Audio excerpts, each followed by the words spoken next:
Hello friends, आप सभी का बहुत बहुत वेलकम है। स्वागत है उत्कर्ष प्लेटफॉर्म के द 10 मिनट शो में, जहां पर आज हम बात करने वाले हैं कुछ प्रमुख योजनाओं के बारे में जो काफ़ी चर्चा में रही हैं, जो कि आपके एग्जाम के दृष्टिकोण से काफ़ी इंपॉर्टेंट है। और साथ ही मैं आपको बता दूं दोस्तों कि देखिए, ये जो क्लास है आपके लिए काफ़ी यूज़फुल होने वाली है।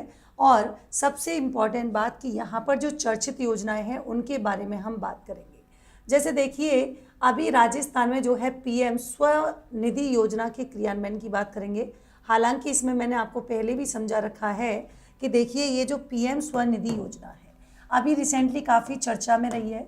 और अगर मैं कहूँ कि राजस्थान में पीएम स्वनिधि योजना का जो है अगर क्रियान्वयन कौन कर रहा है, तो आपको ध्यान रखना है स्वायत्त शासन विभाग किसके द्वारा किया जा रहा है। तो पहली बात तो यही याद रखेंगे कि स्वायत्त शासन विभाग के द्वारा क्या हो रहा है, तो आप कहेंगे क्रियान्वयन हो रहा है।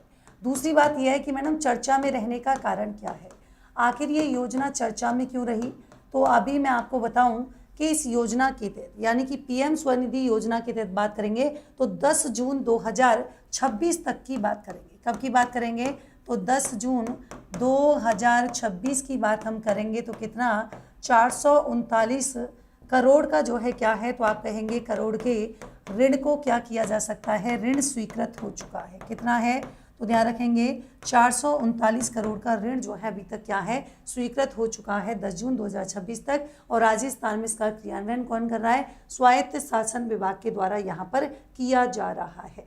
दूसरी चीज़ ध्यान रखिएगा, अगर यहाँ पर हम देखेंगे, अगर हम यहाँ पर देखेंगे कि तो राजस्थान में लगभग जो है 34% क्या है, महिलाएं हैं। क्या हैं, लगभग देखिए 34% महिलाएं हैं। और शेष आपके कौन हो जाएंगे, तो शेष आपके देखिए एससी, एसटी, ओबीसी और जो आपके अन्य समुदाय हैं वो यहाँ पर हो जाएंगे।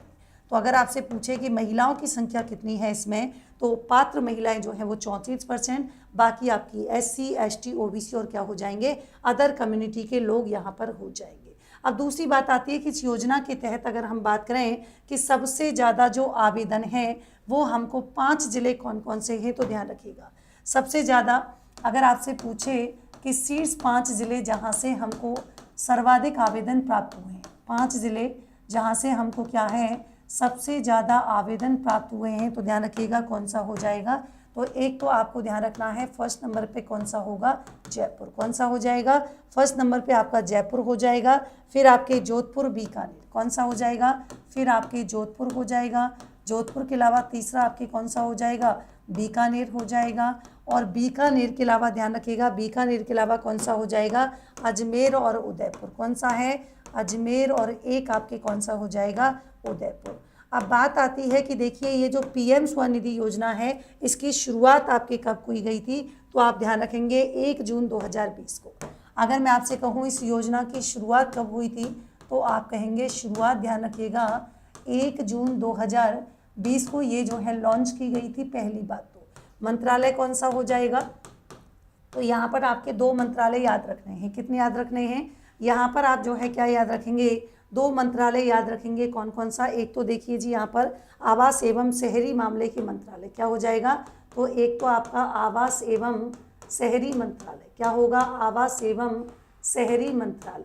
और साथ ही साथ ध्यान रखिएगा आवास एवं शहरी मंत्रालय के साथ साथ जो है यहाँ पर कौन सा याद रखना है, वित्तीय सेवा विभाग। किसके द्वारा, तो आप कहेंगे वित्तीय सेवा विभाग के संयुक्त तत्वावधान, विभाग के संयुक्त तत्वावधान में जो है क्या है, तो ये शुरू की गई संयुक्त जो है क्या है, तत्वावधान में। और दूसरी चीज़ आती है कि चलो ये तो आपका शुरुआत हो गया, मंत्रालय हो गया। और तीसरी इंपॉर्टेंट बात जो यहाँ पर आपको देखने के लिए मिलेगी वो क्या है, योजना की अवधि। योजना की क्या हो जाएगी, अवधि कितनी है, तो वो आपको ध्यान रखनी है। योजना की अवधि हो जाएगी मार्च 2030। कौन सी हो जाएगी, मार्च 2030 हो जाएगी। और अगर इसकी फुल फॉर्म की बात करेंगे तो फुल फॉर्म ध्यान रखिएगा कौन सा हो जाएगा, तो पीएम है ना, यानी कि प्रधानमंत्री। तो प्रधानमंत्री तो पीएम से बन ही गया, तो प्रधानमंत्री स्ट्रीट वेंडर क्या होगा, स्ट्रीट वेंडर आत्मनिर्भर, स्ट्रीट वेंडर क्या हो जाएगा, आत्मनिर्भर निधि। आत्मनिर्भर क्या हो जाएगी, आत्मनिर्भर निधि। यहाँ पर इसकी क्या है जी, फुल फॉर्म हो जाएगी। ठीक है, अब कुछ बात आती है, देखिए कि ये जो योजना मैंने आपको बताई है ये सूक्ष्म वित्तीय क्या है, योजना है। और स्पेशली ये किसकी बात करती है, तो जो हमारे स्ट्रीट वेंडर्स हैं उनके लिए। मतलब ये कह रहे हैं कि देखिए जो हमारे स्ट्रीट वेंडर्स होते हैं, जो हमारे स्ट्रीट वेंडर्स होते हैं उनके लिए ये योजना है, जिसे यहाँ पर क्या होता है, तो आप कहेंगे जो हमारी सेंट्रल गवर्नमेंट है यानी कि केंद्र सरकार की क्या होती है, इसे क्रेडिट गारंटी है ना। तो मतलब क्रेडिट गारंटी का संरक्षण जो है क्या है, तो क्रेडिट गारंटी का संरक्षण प्राप्त है। अब आप सोचेंगे मैडम इसमें ऋण कितना है, तो ऋण की बात करेंगे, ध्यान रखिएगा कि ऋण इसमें कितना मिलेगा। तो यहाँ पर मैं 2 पॉइंट बताती हूँ आपको क्लियर एकदम, ताकि आपके चीज़ें ईजी हो जाएंगी।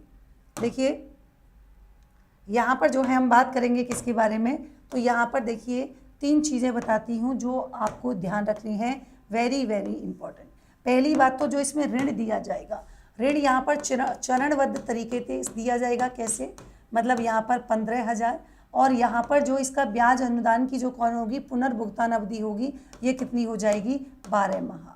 मतलब ये तो आपने कहा ये तो आपका ऋण हो जाएगा और ये आपके क्या है, पुनर्भुगतान अवधि। कौन सी होगी, पुनर्भुगतान की अवधि होगी। तो ये 15,000। दूसरे फेज की बात करेंगे कितना हो जाएगा, 25,000 और यहाँ पर कितना माह हो जाएगा, 18 माह हो जाएगा। थर्ड फेज जो होगा यहाँ पर कितना है, 50,000 और यहाँ पर ध्यान रखिएगा कितने माह में, तो 36 माह जो है क्या हो जाएगा, पुनर्भुगतान अवधि यहाँ पर हो जाएगी। अगर मान लीजिए कोई क्या करता है, समय पर जो है क्या कर देता है, ऋण चुका देता है, तो यहाँ पर ध्यान रखिएगा ये जो योजना है उन्हें प्रोत्साहित करती है। और प्रोत्साहित करने का मतलब जो लाभार्थी हैं उनको 7% का क्या दिया जाता है, ब्याज सब्सिडी उनको प्रदान की जाती है। अतिरिक्त प्रोत्साहन भी मिलता है। कैसे कि देखिए मान लीजिए किसी ने क्या किया, दूसरे चरण मतलब ये वाला जो है 25,000 रुपये वाला, इसका सफलतापूर्वक चुका दिया, तो 30,000 रुपये तक की सीमा वाले क्या होंगे, जो UPI लिंक जो रुपए क्रेडिट हैं वो यहाँ पर आपको ध्यान रखना है, वो इनके लिए पात्र होते हैं। और सबसे इम्पॉर्टेंट बात कि डिजिटल लेन देन को बढ़ावा देने के लिए जो लाभार्थी हैं उनको 1,600 रुपये का क्या मिल जाता है जी, कैशबैक भी यहाँ पर दिया जाता है। आगे यहाँ पर जो आपको स्पेशली ध्यान रखना है वो कौन सा याद रखना है कि उद्देश्य क्या है, तो शहरी क्षेत्र के जो ज़रूरतमंद और असहाय जो परिवार हैं उनको सुलभ ऋण सुविधा उपलब्ध करवाना है। लघु व्यवसाय और उद्यमों में पूंजी प्रवाह की वृद्धि करना है और साथ ही साथ हम ये कह रहे हैं कि फाइनेंशियल यानी कि वित्तीय समावेशन को बढ़ावा देना। पात्रता क्या होगी, देखिए आयु 18 से 60 साल, राजस्थान का निवासी होना चाहिए, शहरी क्षेत्र का जनाधार कार्ड उसके पास होना चाहिए और साथ ही साथ कार्य का जो है संबंधित विभाग के द्वारा अनुज्ञा पत्र होना बहुत जरूरी है। देखिए ऋणदात्री संस्थाएं जो होंगी ये आपको ध्यान रखना है, राष्ट्रीयकृत वाणिज्यिक बैंक, क्षेत्रीय ग्रामीण बैंक और RBI के द्वारा जो प्राधिकृत जो निजी क्षेत्र के जो यहाँ पर अनुसूचित वाणिज्यिक बैंक है और अनुसूचित स्मॉल बैंक कौन हो जाएंगी, ऋणदात्री संस्थाएं हो जाएंगी। आपको कमेंट सेक्शन में क्वेश्चन बताना है कि राजस्थान में PM स्वनिधि योजना के बारे में बताएंगे, इनमें से कौन सा स्टेटमेंट सही होगा। राजस्थान में इस योजना के सफल क्रियान्वयन की जिम्मेदारी पंचायती राज और ग्रामीण विकास विभाग को सौंपी गई है। 10 जून 2026 तक की आंकड़ों के अनुसार राज्य में पात्र आवेदकों को 400 करोड़ से ज़्यादा की राशि का ऋण वितरित किया जा चुका है। इस योजना के टोटल लाभार्थियों में महिला लाभार्थियों की हिस्सेदारी लगभग 34% है। ये आपको कमेंट सेक्शन में बताना है, ठीक है। दूसरा क्वेश्चन आपको इसी से रिलेटेड बताना है कि प्रधानमंत्री स्ट्रीट वेंडर आत्मनिर्भर निधि के बारे में कौन सा सुमेलित नहीं है। लोन ट्रांचेज मतलब ऋण के चरण क्या होंगे, अधिकतम पूंजी ऋण क्या होंगे और पुनर्भुगतान की अवधि क्या होगी, तो इनमें से आपको कौन सा मैच नहीं कर रहा ये कमेंट सेक्शन में बताना है। एक आपके लिए यहीं से मेंस का क्वेश्चन है, अगर आप RS मेंस की भी तैयारी कर रहे हैं तो इसी से रिलेटेड आपको क्या करना है, तो देखिए यहाँ पर मैं आंसर हटा देती हूँ, बस आपको लिखना है कैसे, तो ये मैंने आपके लिए बना दिया है कि भूमिका क्या होगी, आप अपने तरीके से लिखिएगा, इसको मैच करेंगे और आपको नहीं आएगा तो मेरे से पूछिएगा, मैं अगली क्लास में आपको जो है इसका आंसर आपको थोड़ा सा फ्रेम बता दूंगी कि कैसे फ्रेमिंग जो है इसकी आपको करनी है। तो पहले आपको भूमिका लिखना है, फिर सकारात्मक समावेशन की बात आपको यहाँ पर करनी है और फिर इसके बाद देखिए इसमें आप क्या लिखेंगे, तो लास्ट में तो आप जानते ही हैं कि आपको इसमें क्या करना है, तो आप फिर इसमें चुनौतियाँ क्या क्या हैं, चुनौतियाँ लिखेंगे। क्या लिखेंगे, यहाँ पर आपकी चुनौतियाँ क्या हैं, चुनौतियों को लिखना है और चुनौतियों के बाद ध्यान रखिए यहाँ पर लास्ट में जो आपके इम्पॉर्टेंट बात आती है कौन सा, कंक्लूजन क्या होगा, तो ये भी लिखिएगा, है ना, क्योंकि आंसर फिर देख के लिखोगे तो फिर आपको भी मज़ा नहीं आएगा, तो आप खुद से ही लिखने का प्रयास कीजिएगा, नहीं आएगा तो अगली क्लास में मैं आपके लिए जो है क्या है इसकी पूरे रूपरेखा, तो मैंने थोड़ा सा तो आपको बता दिया है कि लिखना कैसे है, चुनौतियाँ लिखनी है, निष्कर्ष लिखना है, तो ये आप खुद के लेवल पे लिखने का प्रयास कीजिएगा। अभी देखिए दूसरी योजना आपके चर्चा में रही है, कौन सी? पीएम कुसुम योजना। इसके तहत केंद्रीय वित्तीय सहायता, जी हाँ, अभी हमारे जो ऊर्जा दाता हैं उनको कितना है, तो आप कहेंगे 531 करोड़ रुपए का क्या मिलेगा, तो यहाँ पर जो है 531 करोड़ रुपए, मतलब ये कह रहे हैं कि मान लीजिए जो आपके सौर ऊर्जा क्या लगाएंगे, संयंत्र लगाएंगे, तो इतने कितने हैं, 553 ऊर्जा दाता हैं जिनके लिए केंद्रीय वित्तीय सहायता जो है क्या की गई है, यहाँ पर मंजूरी दी गई है। साथ ही ये कह रहे हैं कि देखिए इस राशि का जो भुगतान है वो अजमेर और जोधपुर विद्युत वितरण निगम के द्वारा संबंधित ऊर्जादाताओं के बैंक खातों में किया जाएगा, पहली बात तो। और केंद्रीय जो नवीकरणीय ऊर्जा मंत्रालय है, इन्होंने 429 मेगावाट के क्या है संयंत्र लगाने वाले जोधपुर विद्युत वितरण निगम के 432 ऊर्जादाताओं को 379.41 करोड़ रुपए और 169 मेगावाट क्षमता के जो प्लांट लगाने वाले अजमेर डिस्कॉम के 121 सौर ऊर्जा उत्पादकों के लिए कितना है, 151.21 करोड़ रुपए की वित्तीय सहायता यहाँ पर दी है। अब तक जयपुर, जोधपुर और अजमेर विद्युत वितरण निगमों के द्वारा 1012 करोड़ का क्या है केंद्रीय वित्तीय सहायता के जो क्लेम है वो केंद्रीय नवीकरणीय ऊर्जा मंत्रालय के समक्ष जो है प्रस्तुत किए जा चुके हैं। अब देखिए आप कह रहे हैं कंपोनेंट सी की बात करेंगे, अब तक की जो प्रोजेक्ट है टोटल कितना है, 3371 क्या हो जाएगी मेगावाट क्षमता की कितनी परियोजना, तो आप कहेंगे 1312 परियोजना। मतलब आपसे प्रोजेक्ट पूछे तो 1312 क्या है परियोजना हो जाएंगी, या आंकड़े हैं इसके, है ना। और टोटल कुल क्षमता पूछे तो टोटल क्षमता कितनी हो जाएगी 3371 क्या हो जाएगी, तो ये अपने को यहाँ पर ध्यान रखनी है। और इनमें जोधपुर डिस्कॉम 2000 है ना, अगर इसमें से भी अगर आप छांटो तो जोधपुर का कितना हो जाएगा 2647 मेगावाट हो जाएगा। और जबकि अजमेर की बात करेंगे, अजमेर में कितना है, तो अजमेर में आपके जो है 373 मेगावाट। और जयपुर डिस्कॉम की बात करेंगे, ध्यान रखिएगा, तो जयपुर डिस्कॉम में कितने हैं 352 के सौर ऊर्जा क्या है संयंत्र स्थापित किए जा चुके हैं। ये मैंने कई बार बताया है कि योजना आपके मार्च 2019 में शुरू हुई थी। पूरा नाम क्या है, प्रधानमंत्री किसान ऊर्जा सुरक्षा एवं उत्थान महाअभियान हो जाएगा। मंत्रालय कौन सा है, नवीन और नवीकरणीय ऊर्जा मंत्रालय। लक्ष्य जरूर याद रखिएगा 2030 तक कितना है 40% तक भारत की प्रतिबद्धता को पूरा करना है। और जो हमारे गैर जीवाश्म आधारित सोर्स हैं उनसे विद्युत शक्ति की जो स्थापित क्षमता है उसकी हिस्सेदारी को कितना बढ़ाना है, 2030 तक हम बढ़ाएंगे कितना 40%। अब देखिए इसमें कंपोनेंट ए आता है, क्या याद रखोगे, तो जो कंपोनेंट ए है इसमें आपके 500 किलोवाट कितना है, 500 किलोवाट की बात करेंगे कहाँ तक, 2 मेगावाट क्षमता तक के जो व्यक्तिगत संयंत्र हैं उनकी स्थापना के लिए कितना हो जाएगा 10,000। तो यहाँ पर 10,000 मेगावाट जो क्षमता है कितना है 10,000 मेगावाट क्षमता की स्थापना करना हो जाएगा। दूसरी इंपॉर्टेंट बात कि यहाँ पर 2 चीज़ें ध्यान रखनी है। अब तक जो इसका क्रियान्वयन होता था, मतलब कंपोनेंट ए के क्रियान्वयन की बात करेंगे तो अब तक किसके द्वारा किया जाता था, अब तक किया जाता था राजस्थान अक्षय ऊर्जा, किसके द्वारा, राजस्थान अक्षय ऊर्जा निगम लिमिटेड के द्वारा किया जाता था। लेकिन अब वर्तमान की बात करेंगे तो वर्तमान में ध्यान रखिएगा कौन से हो रहा है, तो 23 जुलाई, कब से, 23 जुलाई 2024 से ये आपके कौन कर रहा है, राजस्थान डिस्कॉम, किसके पास है, ये ध्यान रखिएगा राजस्थान डिस्कॉम अब यहाँ पर कर रहा है। कंपोनेंट ए की बात आपको ध्यान रखनी है।